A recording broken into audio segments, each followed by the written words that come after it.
आज हम हिंदी व्याकरण में विशेषण पर आधारित एक अभ्यास कार्य करेंगे, जिसके अंतर्गत हमें दिए गए वाक्यों में विशेषण शब्दों को चिन्हित कर उन पर गोला लगाना है। तो पहला वाक्य है, लस्सी मीठी है। तो लस्सी कैसी है? मीठी।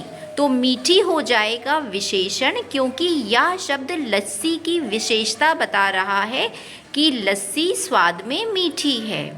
दूसरा वाक्य है, चौथी किताब मेरी है। तो कौन सी संख्या की किताब मेरी है?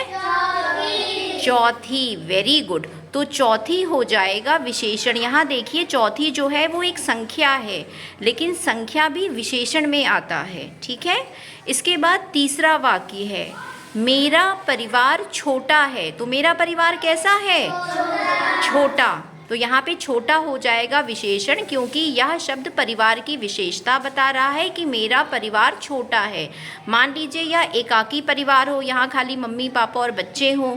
ठीक है। इसी तरह से दूसरा वाक्य हो सकता है, मेरा परिवार बड़ा है।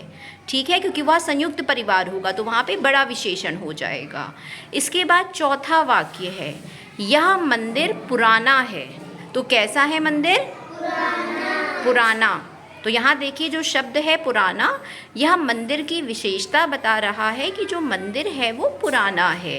तो पुराना जो है वो हो जाएगा विशेषण। इसी तरह से आप दूसरा वाक्य भी बना सकते हो कि यह मंदिर नया है, या फिर ये भी बना सकते हो यह मंदिर सुंदर है, या ये भी बना सकते हो यह मंदिर बड़ा है।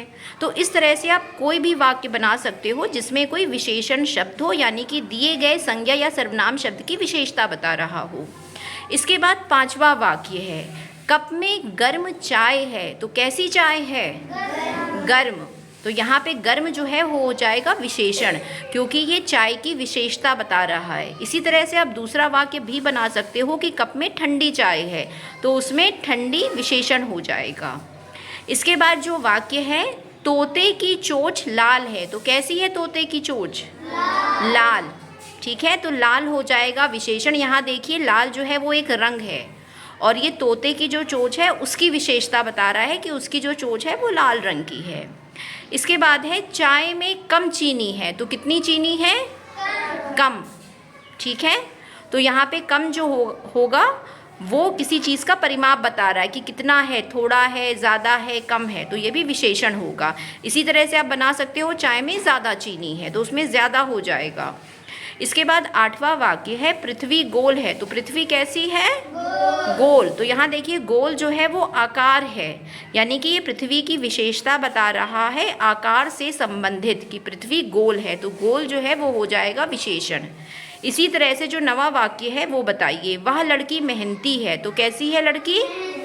मेहनती। तो मेहनती जो है वो लड़की की विशेषता बता रहा है कि जो लड़की है वो बहुत ज़्यादा मेहनत करती है, मतलब कि बहुत ज़्यादा मेहनती है। तो मेहनती होगा विशेषण।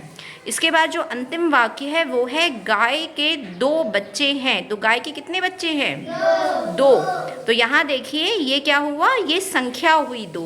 तो ये भी जो संख्या होगी ये विशेषण होगा। तो जो विशेषण है वो किसी भी रूप में संज्ञा या सर्वनाम की विशेषता बताता है, चाहे वो संख्या हो, गुण हो, अवगुण हो, रंग हो, रूप हो। तो सभी बच्चों को विशेषण शब्द आ गए? तो सभी बच्चे अपने लिए आशिका के लिए क्लैप करिए।